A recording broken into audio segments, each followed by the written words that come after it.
blaring our podcast. Nothing is sweeter than Swiftcast.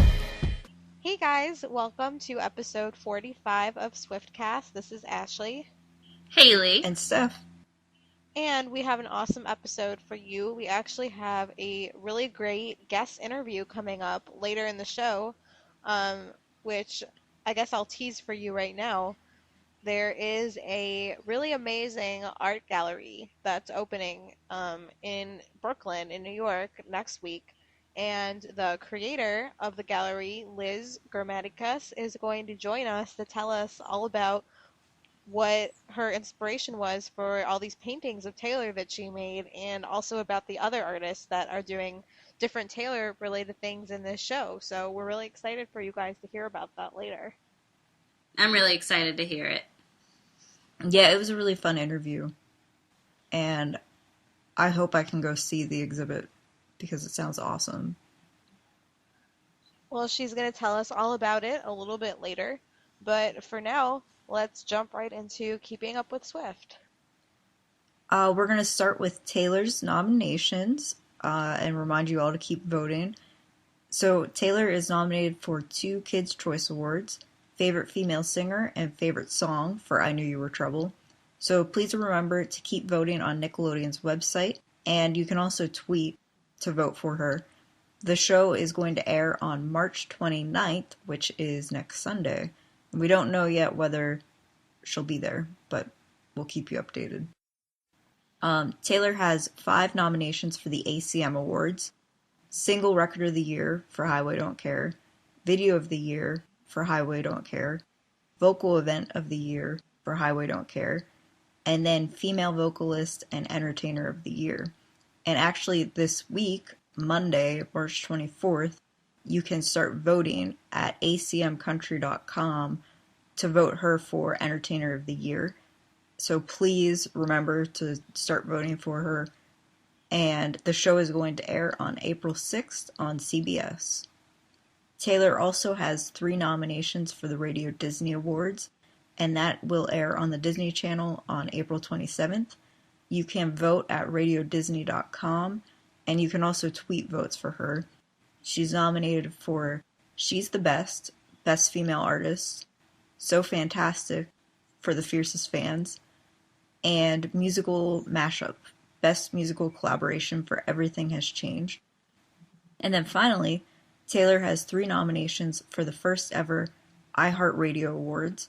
They are going to air live on May 1st from Los Angeles, but you can vote at iHeartRadio.com, and you can also tweet votes for this award show as well. She's up for Artist of the Year, Fan Army of the Year, and Country Song for Highway Don't Care. I'm really excited to see her take home so many awards because we know that she's going to win a whole bunch of them. So in other news, Taylor was spotted in New York City this week. She was shopping at Sephora and at an art supply store. And then she made a painting with some gorgeous flowers and shared it on Instagram. So that was really cool. So, yeah, when we were talking to Liz, we did our interview with her a couple of days ago to put it in this week's episode. And she was telling us how she used to work at Blick Art Supplies, and she doesn't work there anymore. And she said, I heard that Taylor just came in there yesterday, and I was so mad. And I was like, I wonder what art supplies she was buying. But I guess she was buying watercolor paints for this painting. Which was so amazing. I can't even do that.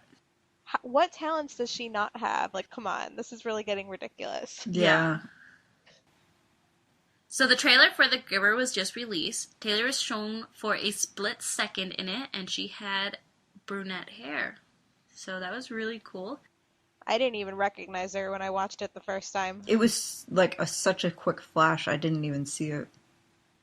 I like it. I really wish she would try brown hair for a little while. But it's really exciting because that will be released on August 15th, so something to look forward to in the fall. Another really exciting thing is the video for You Belong With Me has just passed 300 million views on YouTube. So wow. Let's keep it climbing, guys. Yeah. Let's get to 400 million. 300 million, that's crazy. That is crazy. So Keds just released a special shoe for Red Tour Asia. It has all the cities that she's visiting on there, so it looks exactly like the one she did for the US leg, but, the cities being different. So that's really cool for everybody over in Asia.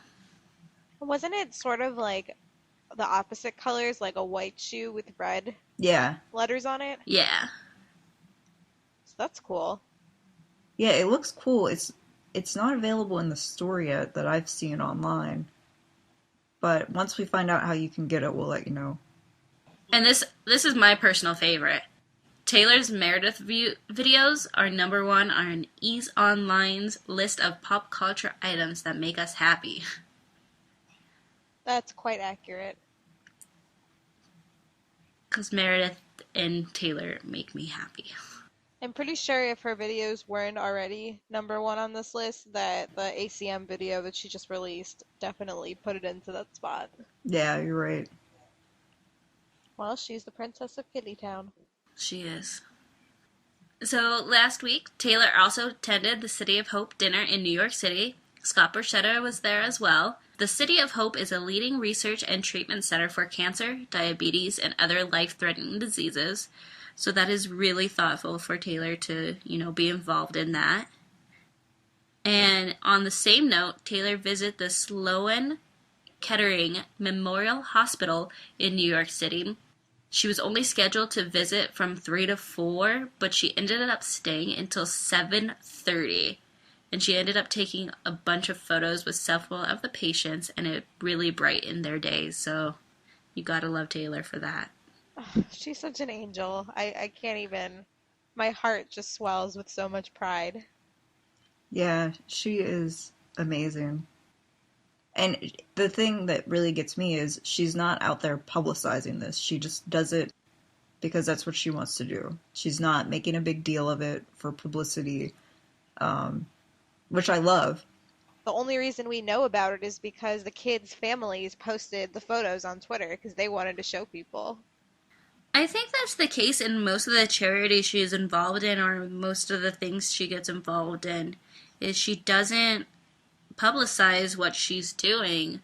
So when we hear about it, we love it even more because she's not doing it for attention. She's just doing it because she wants to be a part of these charities, and they probably touch home to her.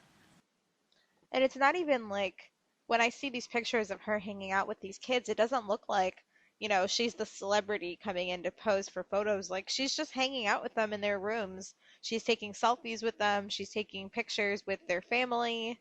Like, she's literally just hanging out, just like any regular person visiting would do. Yeah, it's amazing. I'm really glad that Taylor got to spend her afternoon yesterday doing that. You could really tell that it made a huge difference to everybody that she visited. So now it's time for our mini segments, and our first one is from @LarsonSwiftNY13, and they said, "It feels like the perfect night to spam Scott Borchetta's Twitter account and demand the Red Tour DVD." And yes, it's always the perfect time for that. Yes, definitely. But I feel like spamming him often leads to him being a troll, so maybe we shouldn't. Definitely. Our next one comes from Directioner9_, spending all day watching Taylor Swift videos of any kind and finding old unreleased songs to sing very loudly. Swiftie problems. That actually doesn't sound like a problem. That sounds to me like just something Swifties do every day. Our next one is from @ChristyChristmas, wanting a Red Tour DVD CD. Swiftie problems. I think that's a common theme in these Swiftie problems. It looks like it is, so you know what they have to do. They need to give the people what they want. They need to give the people what they're demanding, which is a Red Tour DVD CD. Our next one is from @Cho Chang's Rival, and they said, "All I can think about is Taylor, Taylor, Taylor, Swiftie problems." Yep, that sounds accurate. Agreed. Our next one comes from Taylor Waters13. Swiftie problems. My brother and cousin when they constantly sang mean things about Taylor all the time. I feel ya, girl. I feel ya. It's not nice. Yeah, you just have to ignore it. Or try to. Just tell him, why you gotta be so mean? Our next one is from @Jenny is a Swiftie. The Giver looks so terrifying to me, and Taylor is in it, so I don't know whether to go see it or not. Swiftie problems. Well, Go see it. yeah, go see it. And if you read the book, it's really short and an easy read, and then it probably won't seem quite as terrifying. I don't think that it'll be, like, give you nightmares kind of scary. I just think it'll be a little bit strange. That's just my interpretation. I need to read it again. I've never read it. It's really short. You could get through it probably in a couple hours. I will download it on my Kindle and read it, and then when the movie Cover with Taylor on it comes out, I will go buy a copy. Oh, that's a good idea. I mean, I'm not going to go buy a copy now because I know that I'm just going to go buy another one when Taylor's on the cover. Yeah, that's a good point. So our last Swiftie problem for today is from @iCarumbaSwift, and they said, trying to find that one picture you want to post out of 2,461 other pictures of Taylor on your computer. So true. You can see the picture in your head, but you can't find it. That's like how the camera roll on my phone looks too. Yeah, mine too. Because whenever I go through Twitter, and I just literally save every single picture of Taylor that I like, which is most of them, if not all of them. Like, oh, I haven't seen that exact one from the Red Tour before. I have 3 others like it, but not from that same city and that same day, so I'll save it. So thanks everybody for sending in your mini segments, and if you have any Swiftie problems or it feels like a perfect night or the Swiftie bucket list, you can tweet them to us all week at Swiftcast13, and we will read them on the next episode. Or if you don't have Twitter, you can go to our website, swiftcast13.com, and use the contact form on there to send them to us that way too. So the moment you've all been waiting for, it's time for our main discussion, which is our interview. We were joined by Liz Grammaticus, and she's going to tell us all about how she got started painting pictures of Taylor and also about her upcoming art show. And the name of the show is Who's Taylor Swift Anyway, which pretty much gives you an idea of what the theme is. But she had a lot of really interesting things to say, so we're going to hear from her now. Hey, Liz. Hi. Hey Liz, thanks so much for joining us. Absolutely. Glad to be here. So we first found out about your gallery a couple of days ago and just thought it was such a cool thing that we haven't seen, really, I don't think, ever before. No, I don't think I've seen anything like this before. Yeah, I kind of thought there might have been more out there and that maybe I wasn't the first person to do this, but the more I searched, it seems like there's like a really limited pool of people dealing with Taylor Swift artistically in a critical manner to really analyze, understand, and think about her intelligently and do it in an exhibition. And so it's really exciting that I've had the opportunity to put this together and found some other artists. And Well, I already know the name of the gallery, but I want you to tell us because I love it. the name of the gallery? I mean, of the exhibit. Oh, the exhibit. It's Who's Taylor Swift Anyway? I actually originally wanted it to be Who's Taylor Swift Anyway, Ew, but the director of the gallery didn't want the ew. Yeah, I think it's a great title for a show because it's not meant to like make fun of Taylor or just kind of be on the surface about it. It's really a show about thinking about her personally and about her cultural impact more broadly. And so it's kind of the perfect title, and Taylor did write it herself, so. Well, I guess the first question I have is just, like, tell us a little bit about when you first became a Taylor fan and what that's been like and how it led you eventually to the idea to use this in your artwork. Yeah, so my artwork for a while has dealt with pop culture, and I love to just really analyze and think about it, but I became a Taylor Swift fan accidentally by, like, a related video of a friend of mine's video, bored on a car ride to a wedding from the Red era, I have to admit, and for a while, I knew people that liked Taylor, and I kind of, was like, oh, that's not for me, but I've learned to question, like, especially like females in the media, when I think I don't like them or what reasons I don't like them, it's usually not about them, but like the media's way of spinning them. So I had this idea of like this like whiny all boy obsessed singer, which like is terrible, but like, you know, that's a public dialogue that happens. And Definitely. with my work, I've learned whenever I kind of get to that point to be like, wait, hold on, hold the phone. That's actually probably not what's going on. And I'm so glad, like with Taylor, I took like the time and I really was like, wow, like I downloaded Red and I was really embarrassed about it. And I like told a friend who's like really like tattooed and punk, and I was like, I downloaded Red. And she was like, oh, me too. I love Taylor Swift. And I was like, wait, what? And then before I knew it, I was like going through the full discography and just totally in love with Fearless, and just her narrative storytelling is what completely captivated me, and her honesty and emotion is really just so powerful, and she's clearly so talented. You can't really argue with that, and that's kind of what happened. That's awesome. Yeah, it was so unexpected. Like a few years ago, I'd be like, what? But and then with the art, it's like in my practice, kind of like I've done work with like teen television and the OC. I've also done work with like kind of old Hollywood and Marilyn Monroe. And I used to like hate Marilyn Monroe, and it's like a similar thing where it's just what the like media is like kind of talking about with her, but not her. And with Taylor, I just think she kind of just summed up a lot of things I was thinking about, like teen media and just like females and like emotions, and also just being like this strong woman, and the fact that she is so successful. You know, she's successful for a reason, and people identify with her for a reason. Like so many people identify with her, and I think it's really good to try to understand that and think about that. So this might be a hard question because it's always a hard one for me. But so now that you've listened to all of Taylor's albums, all of her songs, do you have a favorite? I know you just said you really like Fearless, but do you have a favorite era or favorite song from her? I love Fearless, and I do love Red. I guess with favorites, Fearless. I mean, I love Fearless 15.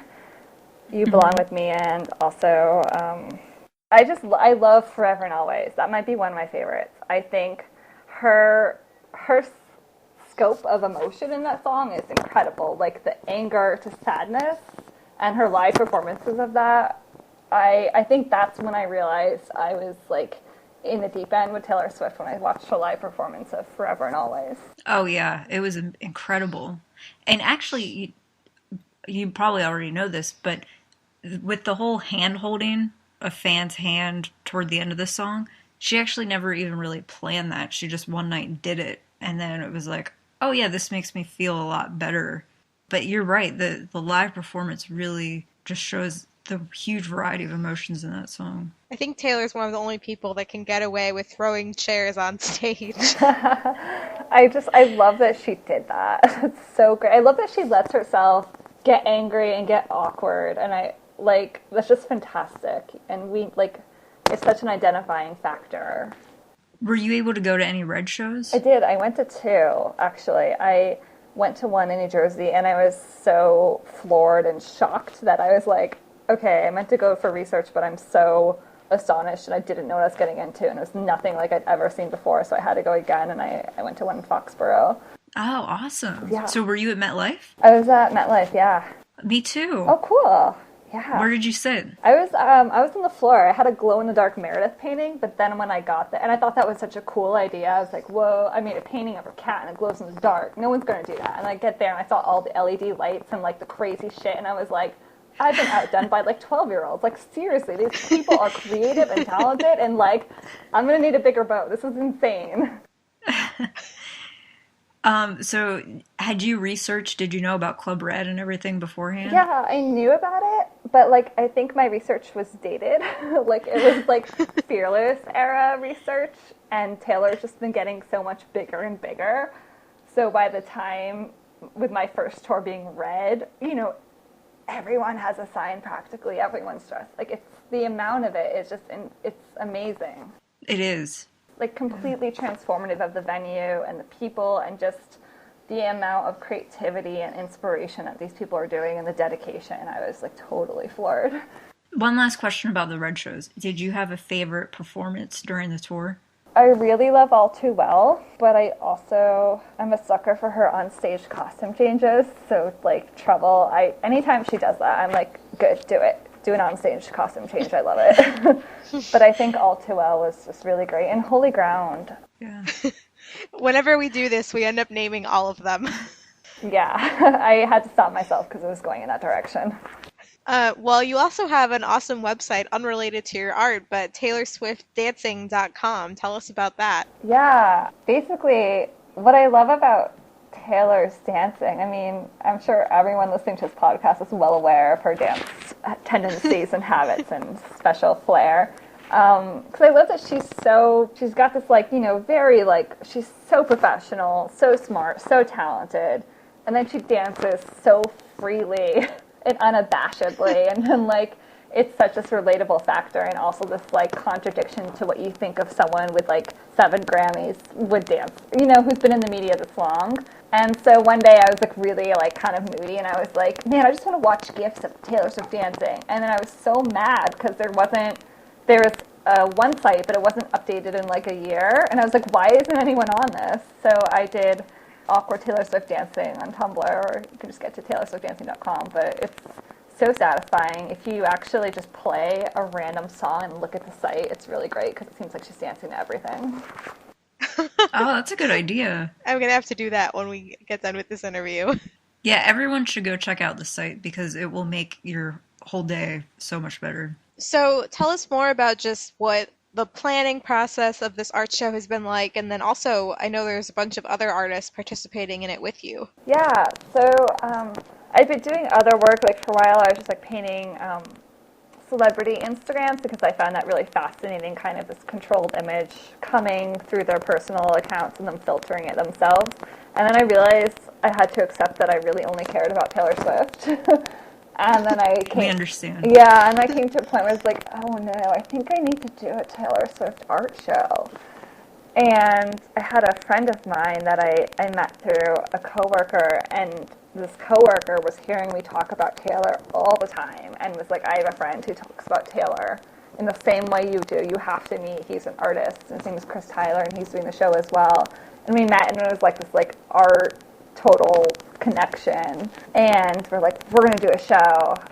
And so there was like less artists than we expected, maybe, that were like dealing with it the way that we were, but we were able to find artists that kind of deal with it more indirectly, which I find really fascinating. Like there's this wonderful artist, Lauren Kalin, who has this project called benjamimi.net, and it's a Tumblr where she does these amazing, like lovingly academic paintings of memes. So she has a painting of like the goat from the Trouble meme, if you guys are familiar. Right. So like it's like offshoots of kind of like how this kind of ripples too.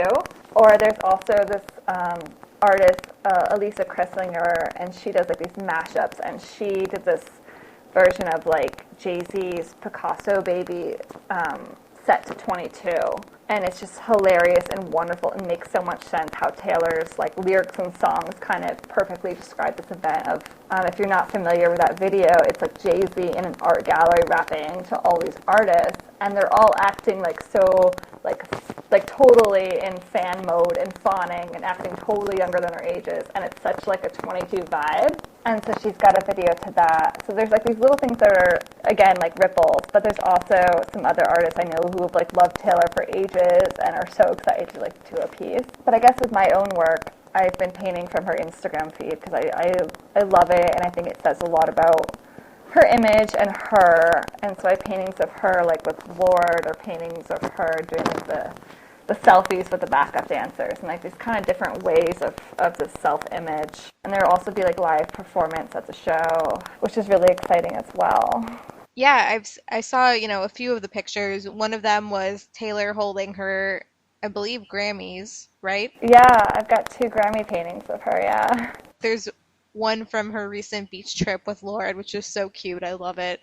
Yeah, I love that, the painting. I'm still finishing it up, but I love it because it's like a big deal because it's like this Taylor and Lord friendship has been so like talked about, and they're like, oh my gosh. Oh yeah, people are obsessed with it. Yeah, they love it, but I also just love the image as like two like females, like this companionship and friendship. And I think that's really beautiful and nice. And I love that about Taylor, too, is like, what's great, I mean, like, people will bad on her for, like, the albums being so much focused on relationships or, like, that she's boy crazy. But then she's letting out all these feelings and being so honest and bold about them, which I admire. And then in person, you see her and she's such a put-together person who values her female friends and herself so much that you're like, it's so refreshing that she can let it out in her albums. And then you see in real life, you're like, no, look, you can, like, talk about all these emotions, like, about maybe being, like, sad or feeling not okay or feeling, like, stuck on something. But you can be this, like, highly functional, amazing individual and, like, have great friends and, like, so productive. And I think, sorry, that was, like, a tangent, but that's what I really love about Taylor is that she shows that it's okay to, like, like, express your emotions, but totally be together. Yeah, that's a great way to put it. Makes complete sense. Have you, or would you in the future maybe paint any images of Taylor from the Red Tour or any of her tours? I might. I took a lot of photos from the Red Tour, and I think some of the images are really beautiful and powerful, but I'm not really sure right now. Is there any photo of Taylor that's like your next one up that you're really excited to start painting? Not currently, actually. I've been so worried with logistics of the show that I don't really have a next one up. Well, when's the opening night? I know it's coming up soon. Yeah, it's March 28th is the opening, and it'll be from 7 to 9. It's at Fowler Project Space in Greenpoint in Brooklyn. And it's free and open to the public, and it's going to be a really fun opening. There's going to be someone asked Taylor Swift the whole night, and I'm making these Taylor Swift cakes that are gonna, ideally, if I can pull this off, they'll be with a different hairstyle. So I'm hoping to make like 3 cakes, and people can eat Taylor Swift cake. And oh my God, you have to post pictures of those. yeah, and there's also going to be like these little like Instagram stations with kind of the foods and stuff she makes, so you can like recreate her photos. Like you can take a green donut, and I'm going to have very specific instructions to like put the donut in front of your eye and tie your hair back and take the photo, and a way to kind of engage and be playful with it too. That sounds I awesome. absolutely need to see this. That sounds so amazing. I live in Chicago, and Steph is a little closer to you. She's in Pennsylvania. How long is the show open? It's open till April 14th. All right, so people have a couple weeks to go check it out. Yeah, and there's weekend hours. Saturdays, it's open all Saturdays, some Sundays. But if anyone's like really interested, and especially if you're traveling, you can email the gallery at their website, and we can do an appointment to also open up the gallery as well. Oh, wow. Yeah, it's like not a big deal. It's because also there's other artists that use the space, so we like to. We're happy to open it up to more people. And from what I understand, this is free for people to attend? Absolutely, yeah. So the website is fowlerprojectspace.org, and is that the best place for them to get all the info? Correct. I know we have a lot of listeners who live, along the East Coast, so I definitely think a lot of people are going to want to check this out. Like I said, this is so unlike anything that I've ever seen anybody do, and I really admire how much time and planning and attention to detail that it must have taken to pull all of this together. Oh, thank you so much. Yeah, if any listeners come, feel free to say hi. And also, that'd be great if you, let me know that you found out it by this way. It's so interesting because it's really opening up to a different audience than I normally get. So I think that's amazing. So how long did it take you to put all of the pieces that are going to be shown in the gallery together? Well, I pitched the show to the director back over the summer, but there was a lot of, she's been really busy, and so there's a little bit of a communication gap where I didn't think it was happening until fairly recently. So about 2 months ago, she confirmed that it's still happening. So I kind of had some people, kind of at my fingertips that I had been thinking about, but there's a lot of last minute being all right, we're going to get this together. And so, I guess, yeah, whatever that span is. So how many pieces will be shown in the exhibit that feature Taylor? I don't know offhand. There's going to be, there's 6 artists, And like I'm submitting a bunch of pieces. A lot of the other artists are doing like single pieces, but there's also someone, the friend I had previously mentioned, Chris Tyler, is doing more of an installation. There's another installation as well, which is kind of bigger, but the most direct Taylor pieces would be like mine, my friend Chris's, and this other artist, Tori Lee, who's the person I've known that's loved Taylor the longest and the most wholeheartedly, and he was so excited when I asked him, and he also was so shocked. He was like, wait, how did this happen? How are you doing a Taylor Swift art show? But he's loved her from the beginning, and I'm so happy to have him in the show. Well, we always like to do some wishful thinking that maybe one day Taylor will listen to this show or listens to some of the episodes. So is there anything you'd want to tell Taylor if she was listening? Oh my goodness, that I would love if she could come. That's a huge fantasy of mine. But other than that, I think she's an unexpected role model for me. I really admire her bravery, not to go into the Kids campaign, but I think her emotion. Well, she is though. That's the great thing about that campaign is it's not like an act. It's so totally her. Yeah, I think her emotional bravery is just really powerful, and I really respect that, and I'm thankful for that. I also have a fantasy of maybe like running into her in the street one day and listening to her, and then being like, "Look, you're on my headphones. We each have one headphone." But I don't think that's gonna happen. Crazier things have happened. It's true. And she's been in New York a lot the past week or two, so you never know. I know, she was at my old work yesterday. I'm so mad. Where did you used to I work? used to work at, as a manager for Blick Art Supplies, and she was there yesterday. I just found out, and I was like, oh my gosh. Wow. I wonder what she was getting at the art store. I know. Have you ever seen her paintings of guitars? She paints these little guitars and gives them out to people. It's Yeah. amazing. I think I've seen the one she gave Perez Hilton with like a beach scene. Yeah, Yeah, it's really sweet. I mean, you can tell she's just got like, aside from like songwriting, a total artistic spirit. Like, and you know, like she's so like, I mean, the baking, the crafting, you can just see it. I'd be so curious if she actually had like a lot of time to do visual work, like what she'd make, because I think it would be good. One other question I had is there any way if a fan really liked one of your paintings, could he or she somehow purchase one of your paintings? Yeah, absolutely. They can go to my website, grammatichist.net, which is, it's like the word grammatical, but with an S. I don't know if that helps. But, We'll put it on our website. okay, that works too. out. They can, and also if someone's like interested in a drawing or something and has like a smaller budget, like I'm okay with that too. But I mean, I would love for them to have a good home with a fan. That would be great. Well, one segment that we do on the show regularly is called the Swiftie Bucket List, where listeners and fans write in and just tell us about things that they hope to do or accomplish one day related to Taylor. So, is there anything that's on your Swiftie Bucket List? I think it's just really to meet her. Like, thought I had a knack for like meeting celebrities pretty easily until I tried to meet Taylor, and I realized that's a whole nother ballpark. It really is. I was like, oh my goodness. So I would love to just meet her. I think that's my bucket list. It's just a pretty ambitious goal, but I know it's not impossible. No, I definitely think it's possible, and I'll just tell you that if you do, like, she's exactly what you would expect her to be. I've only met her once, and it was so briefly, but she is an angel. Yeah, you can just tell that she is who she is, and that's really wonderful. Well, this has been really awesome. Is there anything that we didn't ask about that you want to tell our listeners? No, I'm just really happy to be on the show and talk to you guys. This has been really fun and really great.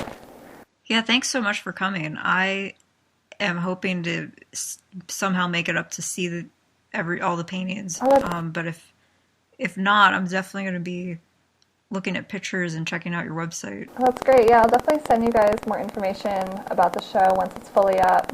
And pictures of the cakes. It's The very cake. important. Yeah, I mean, the only thing to say to the fans would be like, which would be selfish, would be like, be less creative at the show so I have a better shot. But I don't want anyone to be less creative because it's amazing, and everyone should do it. All right. Well, thank you so much. Again, you can find out more information about the art show at Fowler, FOWLER, projectspace.org. Or you can also follow her on Twitter at Liz, L-I-Z, Grammaticus, Grammaticas, and we'll put all of that on our website for you guys. And yeah, thanks again, Liz, so much. Thank you so much. It's been great. All Thanks, right, we'll talk Liz. to you soon. All right, bye. So, as we mentioned, we're going to have all the information about Liz's art show on our website, the link where you can get all of the dates and times and everything. And I really hope that some of you guys are able to make it. And if you do go see the show, you should definitely tweet us or email us and tell us about it, because I'm dying to go, but I'm in Chicago, so I don't think I'm going to be able to see it since it's only there for a couple weeks. But I really want to hear about it from a fan's perspective. Yeah, definitely reach out to us. I'm gonna try to go, but I'm not sure whether I'll be able to. So definitely tweet us, email us, let us know what you think. Finally, an announcement about our ongoing giveaway. It's been really blowing up on Twitter over the past week. We have a Taylor Swift prize pack to give away, and included in it is an 8x10 photo of Taylor, a Taylor beach towel, a Red Tour lanyard, and a special promotional envelope from the Speak Now era. So if you want a chance to win, you need to go to Twitter and follow us at Swiftcast13, and you'll see we've posted the graphic a number of times, so you need to tweet the graphic with the caption, "Just entered to win" at Swiftcast13's Taylor Swift prize pack, and you'll be entered. And you can enter as many times as you want every single day. And it's also open worldwide for all of our international fans. So you should definitely go do that and spread the word and tell all your Swiftie friends to enter too. I wish I could enter. So here's your weekly reminder. Please press the subscribe button on iTunes, and it will download the latest episode for you automatically. So you don't even have to think about it. It's just there. We are on Taylor Connect at Swiftcast13. We are on Twitter at Swiftcast13. Our email is theswiftcast13@gmail.com. Our Facebook is facebook.com/theswiftcast. And our website is swiftcast13.com. And if you forget any of those, just go to swiftcast13.com and you'll find it all there. So, what do we think Taylor's going to do next week? I think she's going to paint some more awesome flowers for us. And open up her own gallery. What if she painted the cover for her next album? Dude, that'd be so cool. That would be pretty awesome. Well, like what Liz was just saying in the interview, she was like, I really wonder, if Taylor just had a whole bunch of time to work on art, like what she could come up with. And I feel like the possibilities are endless. They definitely are, yeah. I don't know what else I think she's going to do this week. I feel like she might just stay in New York because she's been hanging out there for a while now. Yeah, I was wondering if you remember a couple months ago, she was looking at an apartment there with Austin, and she tweeted the other day that she's been hiding things in her apartment and then forgetting where they are. So I wonder if she actually ended up getting an apartment in New York City. I'm guessing she did. I kind of think so, because she's been there for so long now that I feel like she wouldn't stay in a hotel for that long. Right. And when I was trying to think where else would she have an apartment when she tweeted about having an apartment. Well, because she tweeted that yesterday, and her visit to the hospital in New York was yesterday. Right. So, logically, it seems like she would have to have one. Well, with how ruthless the paparazzi are, I'm sure we'll find out where it is. Right, yeah, which could be a bad thing. Yeah, I don't really feel the need to know where it is. I kind of wish they would give her privacy. I wonder if she'll find a dance studio. Actually, that's what I think she's going to do this week. If she's now a resident of New York, I think she's going to find a dance studio to go to. That's definitely a very strong possibility. I also think we're going to see her hanging out with Ed in New York, because I think he'll be coming in soon for Saturday Night Live rehearsals. Right. Ed is going to be on Saturday Night Live April 12th. But they usually have at least a week, if not more, of rehearsals before somebody comes on. Well, he's just the musical guest, so I guess not a whole week. That's usually for the host. But anyway, I still think he's going to come to New York, and we're going to see him and Taylor out and about in the city. That would be amazing. Well, if any of that happens, we will definitely be talking about it on next week's episode. So for episode 45, this has been Ashley. Haley. And Steph. And we will see you guys next week. Love you guys. Bye. Peace out, Swift Scouts. Thank you for listening to this episode of Swiftcast. Visit us on the web at theswiftcast.com. The theme song for Swiftcast was written and performed by Sydney and Chuck. Swiftcast is not directly affiliated with Taylor Swift, Big Machine Label Group, or 13 Management.